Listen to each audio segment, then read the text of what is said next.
นี่กะหมากอีเตาเนาะร่มหมากอีเตาน้ำแข็งมาขายอุดหนุนซอยแม่ข่านนี่หมากอีเตามีหมากอีเตาเนาะเป็นนี่สิเป็นห้านขายลูกซีนเสียบเอ็นที่นี่ไปเบิ่งโอ้มาน้อยกันนะฮักขายลูกซีนเสียบเอ็นเนาะไม่เท่าไรไม่หาไม่ซิบพี่น้องมาอุดหนุนแม่ค้าได้เด้อกำลังปิ้งกำลังพางไปเนาะไปเบิ่งส้มอยู่ในวัดใส่มีจะไปเบิ่งส้มอยู่ในวัดทักทายสบายดีและสวัสดีเด้อพี่น้องของปลายบัสปูสกุลเนาะทางฝั่งลาวฝั่งไทยใส่กระแล้วแต่การยินดีต้อนรับเข้าสู่ช่อง YouTube บ่าวสอนไซส์แสดงแล้วพี่น้อยมินี่เปิดภาพบรรยากาศมากกับสิพาพี่น้องไปเบิ่งไปส้มเนาะพี่น้องเพราะว่ามื้อนี้เป็นมื้อห่างหากาเตรียมของบุญเนาะพี่น้องเนาะบุญเฉลิมฉลองฮอแจกเลยเนาะก็เลยสิได้ให้พี่น้องวงปลายได้เบิ่งได้ส้มทั้งฝั่งลาวฝั่งไทยเนาะพี่น้องผู้ใดเขามาเบิ่งเขามาส้มกับคอมเมนต์เข้ามาได้เด้อพี่น้องเลยคนไลค์คนแชร์ให้เนาะไปเบิ่งไปส้มกันพี่น้องเพิ่นมาเฮ็ดที่ว่าประสอบประสาทเนาะพี่น้องแล้วก็มีแม่โคแม่ครัวนํจัดมื้อนี้เป็นมื้อห่างหากาเกียมพี่น้องเป็นที่ว่ามื้อตั้งบุญเนาะแกในพวกมาลายพี่น้องขายเพิ่นมาเฮ็ดประสอบประสาทเนาะเฮ็ดประสาทเพิ่นพี่น้องมันมีงานบุญเฉลิมฉลองเฮาแจกเนาะพี่น้องเบิ่งไปส่งกันหลายแล้วพี่น้องมาหลายคนขายเพิ่นพี่น้องมีเฮ็ดประสาทเฮ็ดประสอบประสาทมา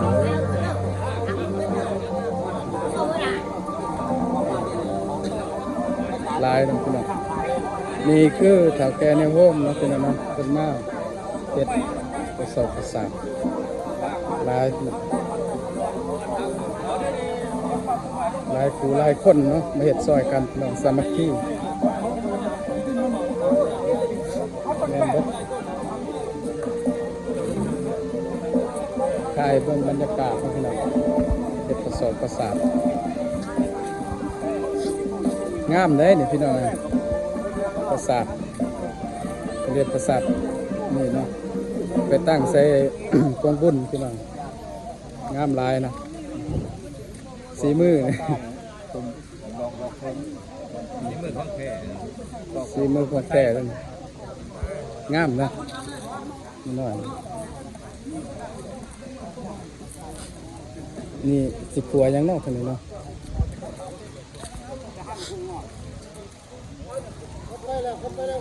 บ่ฮู้น้อยไหนกำลังสิจุไฟบ่ยากดอกไฟสิขัวช่างว่าสิครัวนี่แหละผมมือครัวเจี้ยคันมือเจ้าบ่ฮ้อนนะเอาเฮ็ดจังซี่ก็ได้จำเลยเนาะได้คือกัน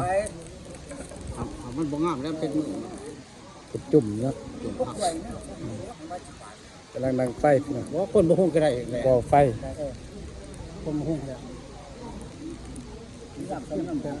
มีสารวัตรใหญ่คน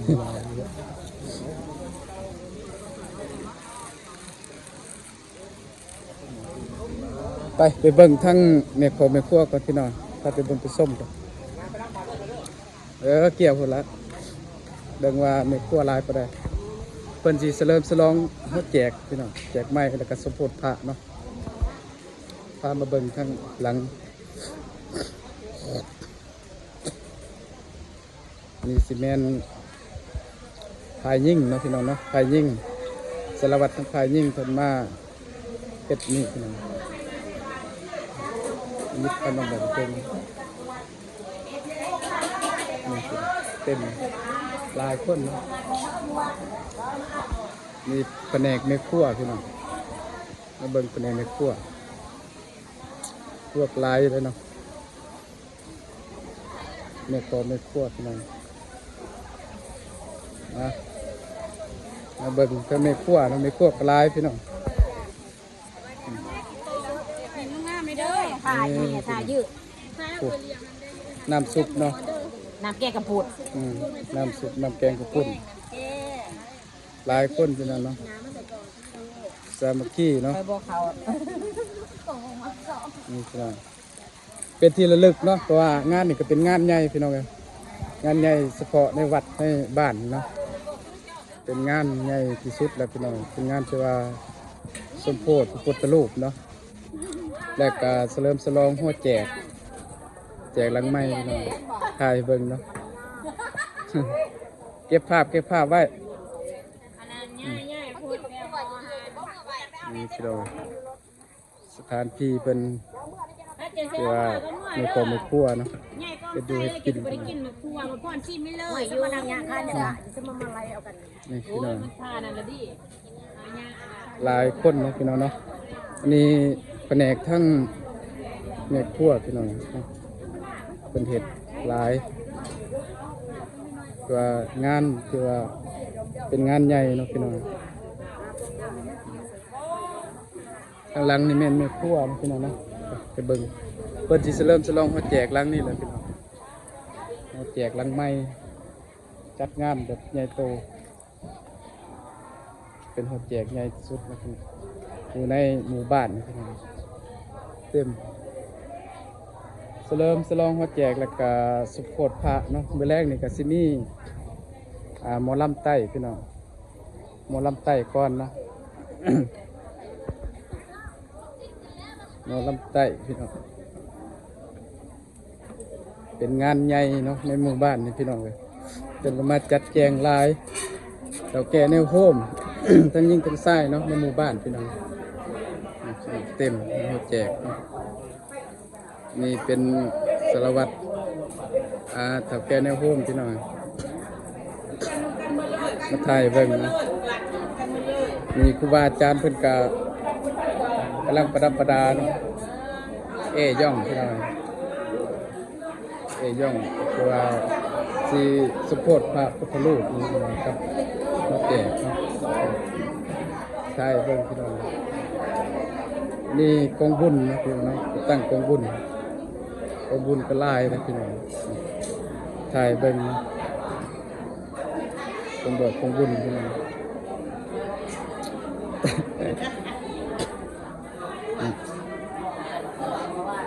กองบุญพี่น้อง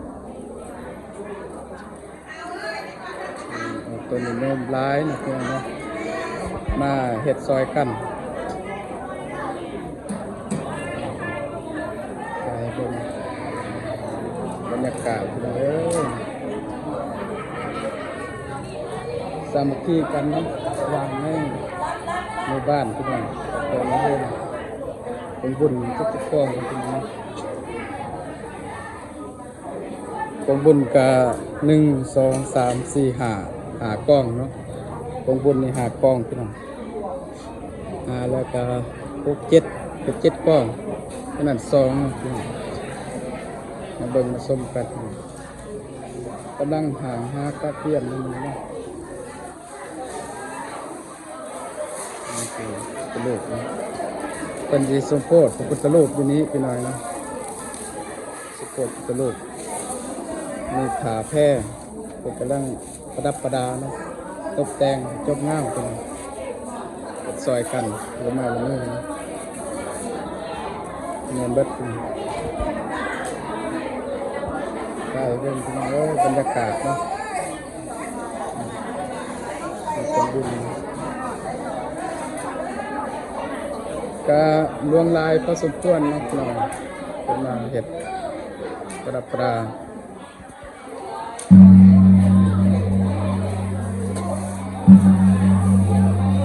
เราไปเบิ่งทั้งลุ่มอยู่พี่น้องกำลังนี่เนาะเห็ด ถ่ายเบิ่งนะเออนี่เจ้เพิ่นนี่ พี่น้องก็ถ่ายเบิ่งบรรยากาศเนาะช่วงที่ว่าจัดงาน เป็นมือห่างหากะเกียมบุญพี่น้องเป็นมือตั้งบุญเนาะก็ว่าได้สถานที่เพิ่นก็จัดจบงามพี่น้องกำลังเอาผ้าเข่าวอาหารการกินขึ้นโต๊ะนี่พี่น้องนี่กำลังหามข้าวหามน้ำเนาะขึ้นโต๊ะพี่น้องเลยว่าลมได้ นี่ต้อนรับแขกพี่น้องตัวามื้อนี้เป็นมื้อห่างหากะเกียมเนาะเบิ่งส้มกันพี่น้องมีลาบมีก้อย มันน่าใช้อะไรได้ขนุน้อยหอมอีกได้ดูว่าอยากใช้สีเลยบ่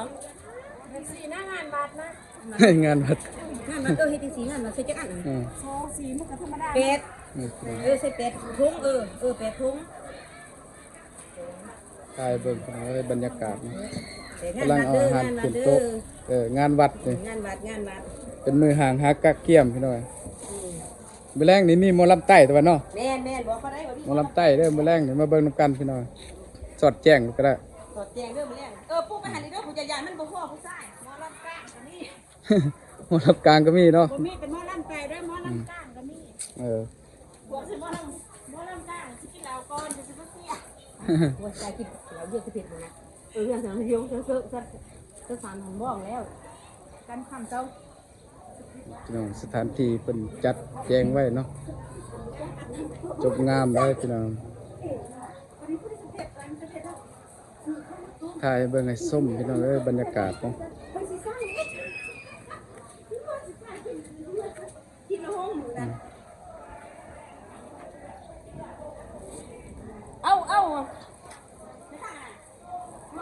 สำหรับคลิปนี้ก็จบสำนี้ก่อนพี่น้องฝากกดไลค์กดแชร์กดติดตามเนี่ยเนาะบ่ได้เข้ามาก็มาเบิ่งมาส้มก็ขอจบสำนี้สบายดีและสวัสดีเด้อพี่น้อง